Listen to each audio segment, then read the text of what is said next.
ചങ്ങരംകുളം ചിയ്യാനൂരിൽ വീട്ടിൽ കയറി യുവതിയെ ആക്രമിച്ച് 4.5 പവൻ തൂക്കം വരുന്ന സ്വർണമാല കവർന്നു. ചിയ്യാനൂരിൽ താമസിക്കുന്ന വട്ടപ്പറമ്പിൽ മണികണ്ഠന്റെ ഭാര്യ 45 വയസ്സുള്ള പ്രമീളയുടെ സ്വർണമാലയാണ് കവർന്നത്.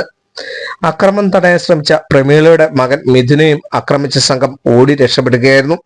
മുഖത്ത് പരിക്കേറ്റ പ്രമീളയും കൈക്ക് പരിക്കേറ്റ മകൻ മിഥുനെയും ചങ്ങരംകുളത്തെ സ്വകാര്യ ആശുപത്രിയിൽ പ്രവേശിപ്പിച്ചു. വെള്ളിയാഴ്ച രാത്രി 8 മണിയോടെയാണ് സംഭവം. അപ്രതീക്ഷിതമായി മാസ്ക് ധരിച്ച് വീട്ടിൽ കയറിയ 2 പേർ കട്ടിലിൽ കിടക്കുകയായിരുന്ന പ്രമീളയുടെ മുഖത്ത് പൊത്തിപ്പിടിച്ച് മാല പൊട്ടിക്കുകയായിരുന്നു. പ്രമീള കുതറി രക്ഷപ്പെടാൻ ശ്രമിച്ചതോടെ കഴുത്തിൽ പിടിച്ച് അമർത്തി മുഖത്ത് പരിക്കേൽപ്പിക്കുകയും ചെയ്തു. ശബ്ദം കെട്ടുവന്ന മകനെ ആക്രമിച്ച് മുറിയിൽ തള്ളിയിട്ട് സംഘം ഓടി രക്ഷപ്പെടുകയായിരുന്നു.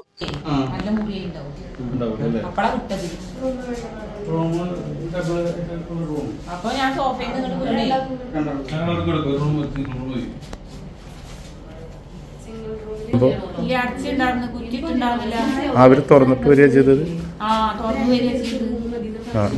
വരുമ്പോ നിങ്ങൾ കണ്ടില്ല, പെട്ടെന്ന് കയറി വന്നപ്പോ ഞാൻ ആരാണാ വെച്ചിട്ട് അങ്ങനെ കിടക്കില്ലേ, മുഖത്തേക്ക് ഇങ്ങനെ നോക്കി ആരാ ചോദിച്ചു. അപ്പൊ അപ്പളേക്ക് ഇങ്ങനെ പിടിച്ച് ഇങ്ങനെ കൈകൊണ്ടും കാട്ടിട്ടു. അങ്ങനെയുണ്ടായി. സംഭവം അറിഞ്ഞെത്തിയ നാട്ടുകാരും ബന്ധുക്കളും ചേർന്ന് പ്രമീളയും മകനെയും ആശുപത്രിയിൽ എത്തിക്കുകയായിരുന്നു. ചങ്ങരംകുളം പോലീസ് സംഭവ സ്ഥലത്ത് എത്തി പ്രതികൾക്ക് വേണ്ടിയുള്ള അന്വേഷണം ആരംഭിച്ചിട്ടുണ്ട്. NCV news Changaramkulam.